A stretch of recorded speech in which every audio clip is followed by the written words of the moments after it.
Hi friends, welcome back to Faith and Arrow Homestead. My name is Jaylee, and today we are going to be talking about 10 ways that you can get started homesteading.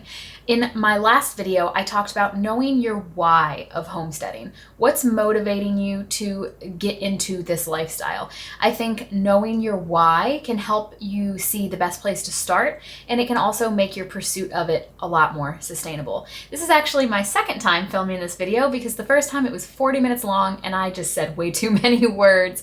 And as I was editing it, I said, no, you gotta learn how to speed things along, girl. And so here I am in front of my computer, and ignore the mess behind me. I had a pretty backdrop earlier, and no, we're doing this. I'm going to bang this thing out, and I'm not going to take 40 minutes to do it.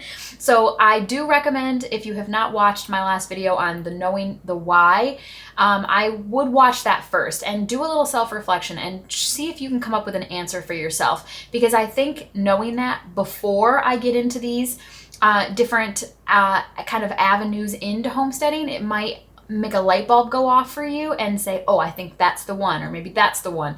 And so I do recommend, I'll have that video linked down in the description, and then come back to this one and you'll be able to get some practical ways to get started homesteading. So number one is going to be ditching the processed food from the grocery store and from the fast food restaurants.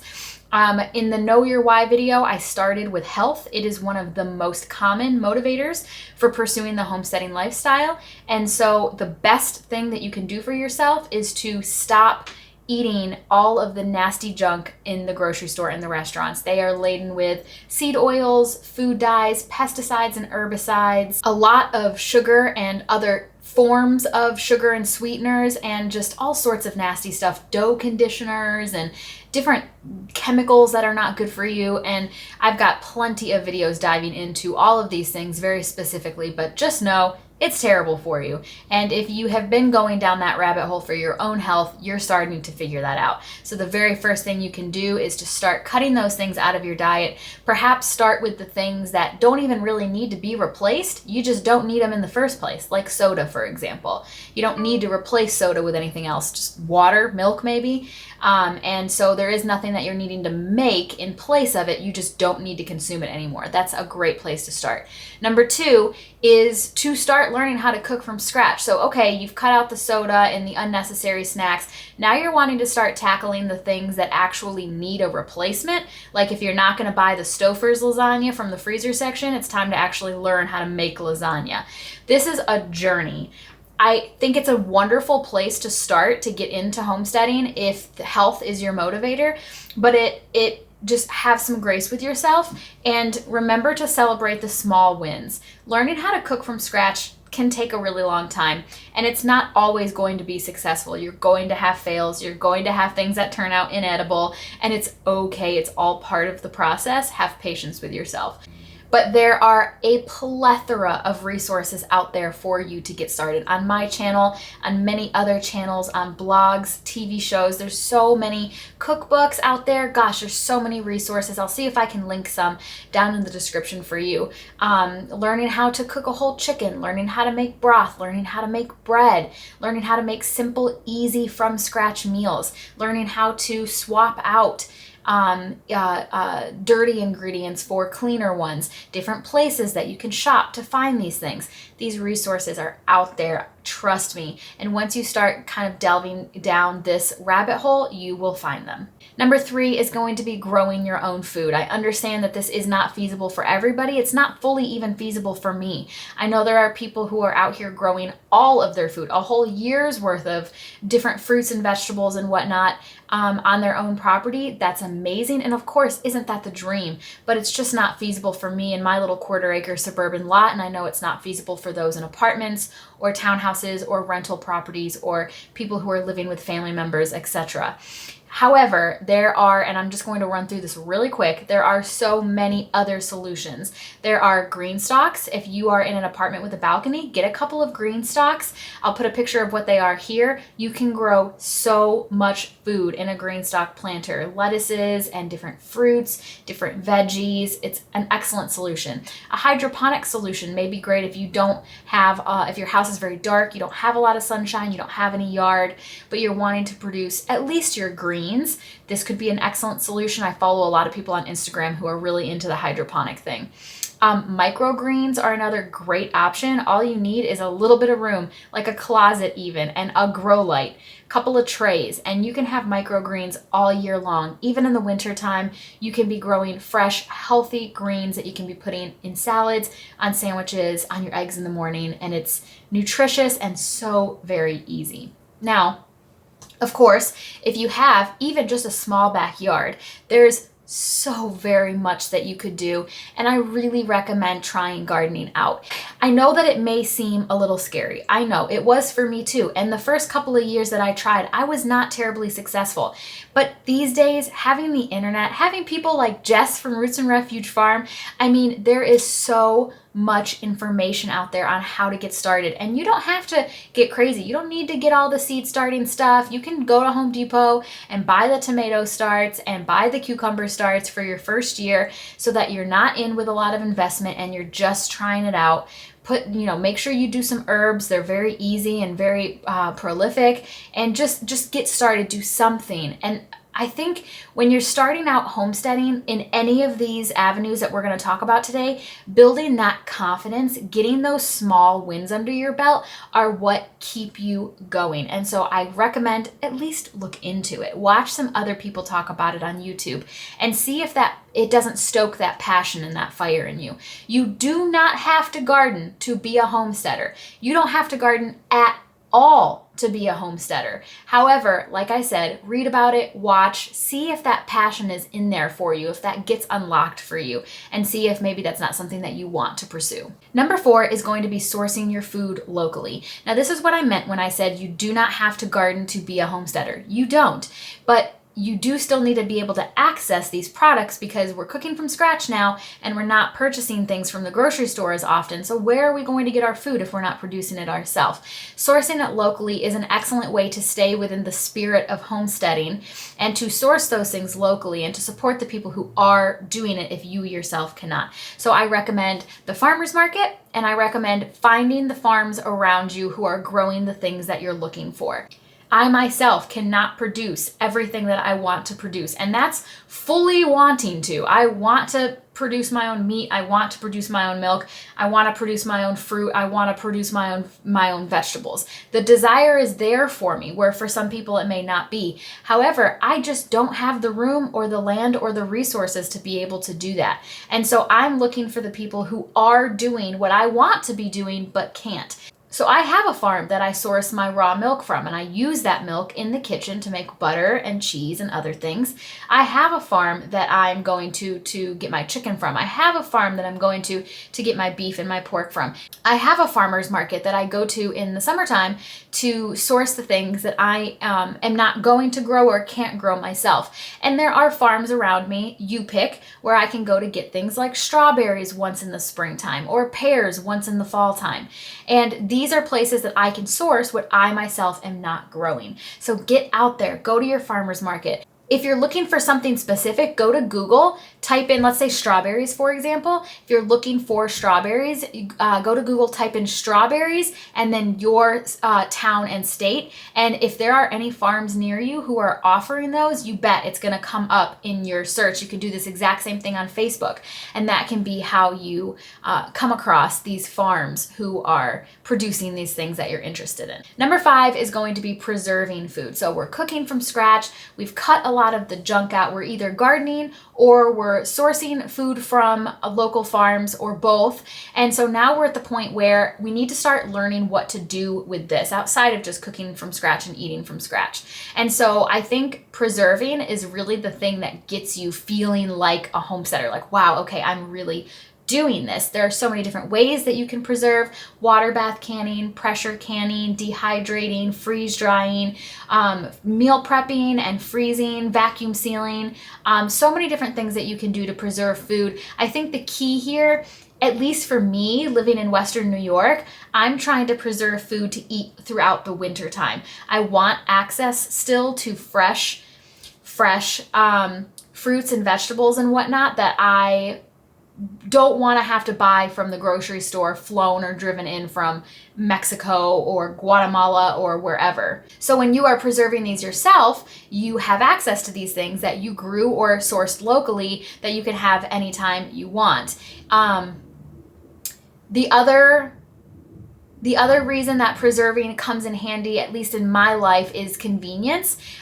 If there are ever any days where you're very busy, you're very tired, you're very overwhelmed, to keep yourself from going through the drive-through, if you have, like, let's say cans of chili pressure canned, you're more likely to grab those and lean on those than you are the Taco Bell drive-through. So it's an excellent place to get started homesteading.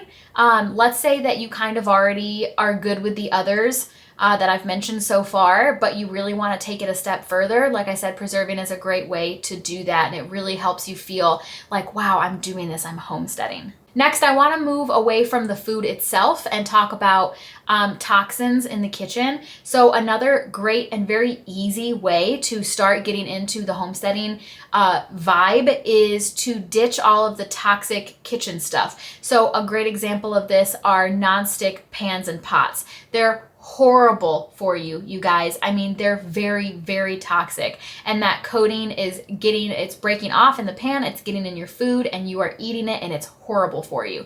And so very, very easy. Switch out your pots for stainless steel pots, switch out your baking ware for glass, and switch out your pans for cast iron skillets, or also stainless steel skillets. And that's it. And you pretty much never have to replace any of them. So that's what I just suggested to you, is exactly what I did. I have stainless steel pots, I have glass bakeware, and I have cast iron skillets. Very easy switches to make. There can be a little bit of a learning curve, especially with the cast iron. I've got videos about that. Plenty of other people have videos about that.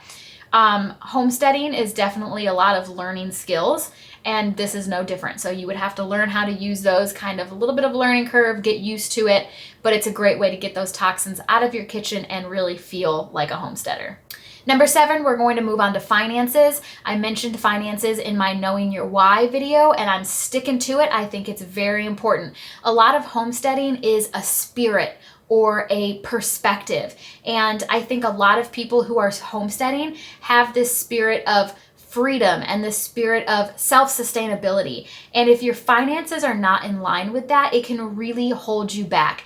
Debt is a great example of this. How can you pursue providing your own food for your family and taking responsibility for the sourcing of your food and for the management of your home when you owe a bunch of money to other people? It's choking you, it's crushing you, and you're not free. It can hold you back from a lot of personal goals that you may have, homesteading or otherwise. For us, it was homesteading goals. My husband and I want land. We want to do this on a larger scale. So we've spent the last 2 years really trying to pay off our debt. And we're finally, praise God, getting to a place where we can actually really seriously start looking at properties because the income is there. Whereas before it was going to all of these stupid payments. I highly recommend caring and thinking about your finances. If you're looking for a place to start, I'm always going to recommend Dave Ramsey. I know a lot of people kind of roll their eyes. Dave Ramsey's what did it for us. We followed his rules and we've made amazing, amazing financial progress. There are others out there too. Do your own research, follow your own preferences, but I highly recommend thinking about and caring about and taking responsibility for your finances. Number 8 is reducing our waste and consumption. So when you start doing the other 7 that I have mentioned, this is going to naturally start happening. For example, going to the grocery store, if you are purchasing less of the conventional food items, you're bringing a lot less waste into your kitchen. The cast iron is another example. You buy that once and you have it for the rest of your life. So you're not having to replace old pots and pans all the time. Of course, the finances as well. If you're trying to pay off debt, you're purchasing a whole lot less Amazon packages. So this kind of happens naturally, but it also does need to be a choice as well. And again, that kind of goes into the spirit and the perspective of homesteading. You start to look around your home and you think, wow, Why do I have so much junk? How is this serving me?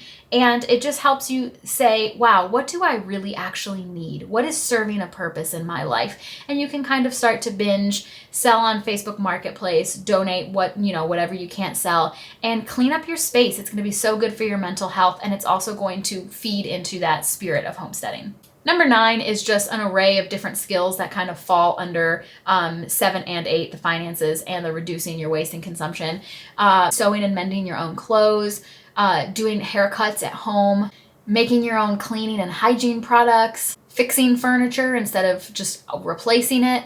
And purchasing more quality products in the first place. That last one I've really been trying to do. For example, shoes. Instead of just buying whatever shoes I think are cute at the store, I'm really doing research and trying to find shoes that are very quality and are going to last me a really long time, so I'm not having to constantly replace them. And finally, number 10, very, very important, community and networking. If you are trying to get into the homesteading lifestyle, rub elbows with the people who are doing what you want to be doing. I wish I could shout that from the rooftops. I think that has been one of the most life-changing and revolutionary things I could have ever done on this journey. It's meeting people and talking to people who are doing what I want to be doing. It really motivates you, and it gives you resources and mentors and ideas and inspiration, and it's wonderful. So some practical ways to do this. Go to the farmer's market, talk to the vendors. Another way would be to join Facebook groups. Highly recommend that. I'm in 3. I'm in a farming group for my local area. I'm in a homesteading group for my local area. And I'm in a women farming group for my local area. There are lots of general ones that have people from all over the whole world. I'm in a couple of those, but my favorite ones are my local ones because they're going to be very tailored to the things that you're going to face in your own local area and in your own journey. And you can also make friends that way. So I highly recommend Facebook groups. And then also just talk to people. So my friend Nicole, I met her at our local feed store where I buy my chicken feed. I saw that she was similar in age to me, and one day I just started talking to her. We became friends. We are friends on Facebook. We exchanged phone numbers, and she's actually how I processed chickens last year. We did that on her farm, and she taught me how to do it. And she's living the life that I want to be living. Boy, isn't she? She's got all this land and she's got all these animals and she's doing the thing. And so sometimes I'll go over to her house, I'll visit with her at the feed store. She texts me pictures of the little chicks that she's hatching in her incubator, and it stokes the fire, right? Because if you're only surrounding yourself with people who don't care and think what you're doing is kind of weird, it's going to be hard to keep that motivation going. You're going to have to be very sure internally about what you're doing. But when you surround yourself with people who see the value and are doing it themselves, every time you hear something that they're doing or see something that they're doing, you're so encouraged and motivated and pumped up. And you're like, yes, I love what you're doing. I want to be doing that. Not to mention the mentorship that comes with it, like with her helping me with the chickens. And the homesteading community is such a beautiful, wonderful place. And I highly recommend becoming a part of it, surrounding yourself again with the people who are doing what you want to be doing. And even on YouTube, if there are channels that you watch, start messaging them, comment on their videos, reach out to other people who are commenting on their videos. It's a small world, this homesteading world, and you'd be surprised the friends and the connections that you can make through it. So those are my 10. I think this was probably much quicker than the first one. I can talk. And so as I was editing, I was like, no, we're going to need to speed this along. So I think this one was quicker. We'll see. But yeah, so those are 10 places that you can get started homesteading right now in 2025. If you've been watching the videos and you've been dreaming about this and thinking about this, you don't need 20 acres and a milk cow to make this happen. You could be literally in the tiniest apartment and you could still make changes and learn skills that will lend itself to the homesteading lifestyle. And, get started.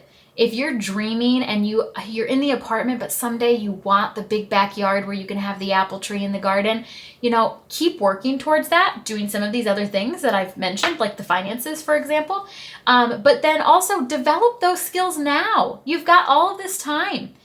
There's no reason why you can't learn how to cook from scratch. Learn how to can strawberry jam. You don't need the garden with the strawberries to learn how to can strawberry jam. Just get started. Get started and stoke that dream, you guys. Light a fire under it. Let's go. Let's do this. I love it. It makes me so excited. If you think of any other places that would be great to start, drop them in the comments. If you have any questions, drop them in the comments. And if you haven't subscribed, but you love this kind of content, please consider subscribing and come along as my husband and I try to make this happen, because we're doing it here on our little 1/4 acre property, but we are hoping to be blessed with a larger property soon and can't wait to take you along on that journey. So thanks so much for watching, and I cannot wait to see you in my next video. Have faith and keep moving forward. Bye.